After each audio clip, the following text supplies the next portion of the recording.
When I found out that after ultrasounds, after tests, that Trig would be born with Down syndrome, of course that thought occurred to me again.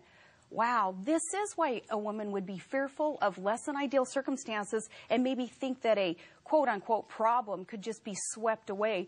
And instead, I was able to kind of ratchet back my fears very quickly and remember that, no, so many of us who have that fundamental belief in the sanctity of life and the potential for every human innocent life, I got to fall back on that, and that did lead me to make the right decision in allowing this baby to be born, and this baby now turning out to be the best thing that has ever happened to me and my family. But can you understand where some women, of course I can understand, say, and that's why I wrote about it. I applaud your choice. And that's why I wrote about it, as saying that I understand why those thoughts would enter their mind.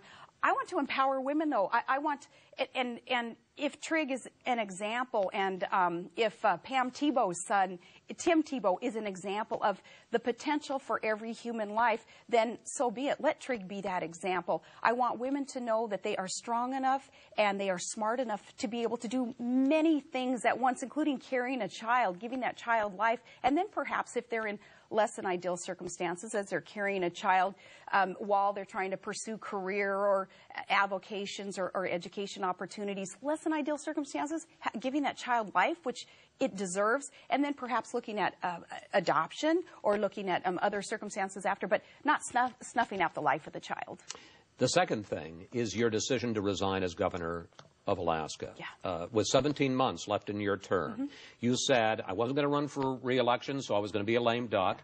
You said that the state was being paralyzed because all of your opponents were filing these lawsuits. Didn't you let your enemies, your opponents, drive you from office? Hell no. Thankfully, I didn't. What we did was we won, because the state today is not spending millions of dollars to fight these frivolous lawsuits and frivolous ethics charges. Ethics charges like me wearing a jacket with a Snow Machine logo on it and getting charged for an unethical act for doing such a thing.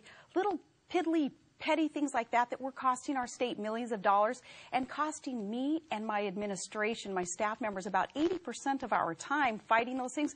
No, we said, we're not going to play this game. We picked our battle, and we said, we're going to get out there and we're going to fight for Alaska's issues, which usually involves energy independence. We're going to fight for these issues on a different plane, and we're not going to let you guys win. You're not going to let. But they're going to think they won because you're no longer governor. Let me just make this. I don't think that they think. Look, I'm sitting here talking to Chris Wallace today. I think some of them are going, dang, we thought she'd sit down and shut up after we tried to do to her what we tried. I don't know that that's going to be. And now we get to talk about energy independence. Now we get to talk about those things that are important to Alaskans and our country. Before we were talking about Ronald Reagan, who you openly admit was your political inspiration and yes. really a formative figure in your developing a political consciousness. Reagan, during his entire second term as governor of California, was a lame duck. Reagan, in that second term, was being sharply attacked by anti-war radicals. I can tell you, Ronald Reagan would never have quit. It's a big difference between just getting political pot shots fired your way. I can handle those. I get those. Shoot, I got more of those this morning. So what? That doesn't matter. But when it adversely affected the people that I was serving, that's bull, and I wasn't going to put up with that. Again, millions of dollars, a paralyzed administration, my staff not knowing what they could do or say because the adversaries were continuing to obstruct. No way, I love Alaska too much to put them through that. So in that lame duck session, I'm like, no, I'm going to hand the reins over to the lieutenant governor. He's as conservative as I am. He can progress our agenda, a common sense conservative agenda for our state, and we can all get on with life.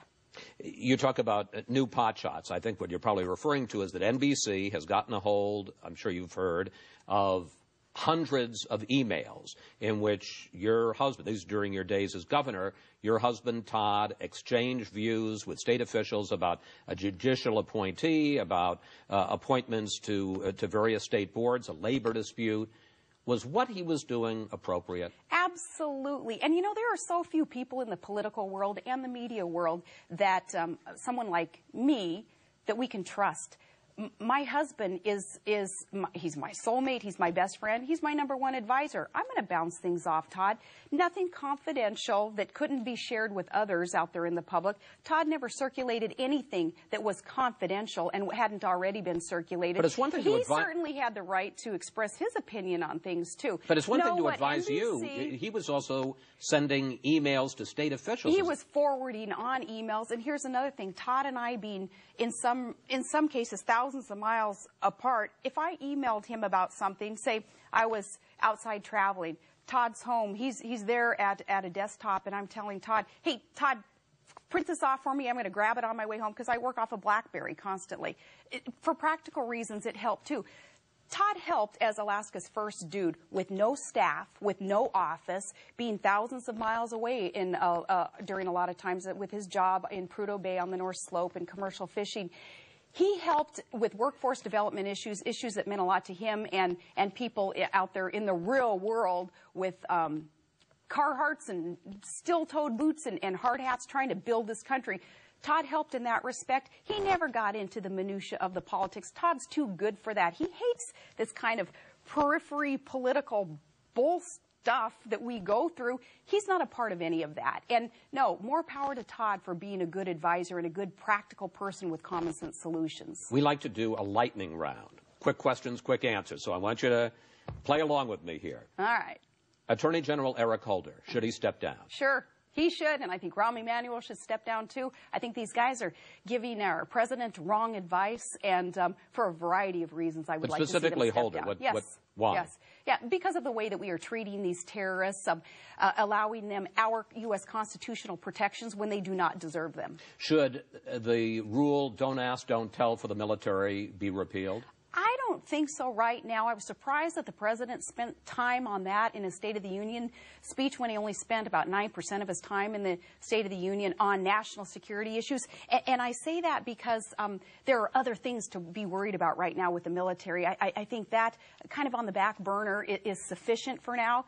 To put so much time and effort and politics into it, unnecessary. White House Chief of Staff, you mentioned him, Rahm Emanuel. Yeah. You called him out. He used the R word. He said retarded. He has now apologized for using that word, met with activists, said he's going to join the campaign to try to eliminate use of that word. Is that good enough? Rahm Emanuel, I think he has some indecent and insensitive ways of being, including his language, and as I said, for a variety of reasons, giving the president poor advice, I think, and his heavy-handedness, I think he should step down. I'm not politically correct. I am not one to be a word police, but I do believe that his insensitivity in a time when I had just promised in my GOP convention speech that those with special needs and families and those who love those with special needs would have a friend and an advocate in the White House if John McCain and I were so blessed as to be elected. That didn't stop me because our votes didn't carry the day. We didn't win. That didn't stop my passion, my commitment to reaching out and to helping the special needs community when they asked for it. And they did ask for it on this one. They reached out to me and said, can you kind of highlight the problem that we have in the White House with both the president and his chief of staff being so insensitive to the special needs community? And I said, I'm here. Send me. I will do so. Okay, but Rush Limbaugh weighed in this week, and he said this. Our politically correct society is acting like some giant insults taken place by calling a bunch of people who are retards. He was satirical let me finish. in that. I mean, these people, these liberal activists are kooks. Should Rush Limbaugh apologize? They are kooks, so I agree with Rush Limbaugh. Rush Limbaugh was using satire to bring attention to what this politically correct... But he used the R word. Using satire. Name-calling by anyone. I teach this to my children. You teach it to your children and your grandchildren, too.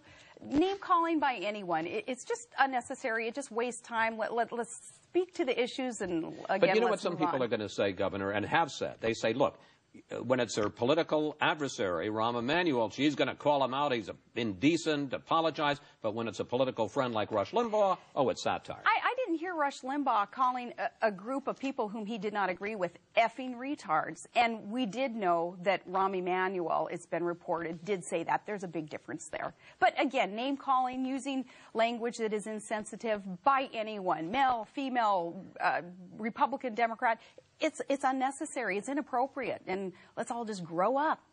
All right. You are a Fox News analyst, so I want you to take off your political player hat and put the analyst hat on and really try and do your best job, almost like one of the commentators on the Super Bowl. I'll try. Okay. All right. Handicap the 2012 GOP presidential race for us. Who's the front runner? No idea. I have no idea. Well, you're not a very good analyst. Well, fire me then, Roger. Sorry.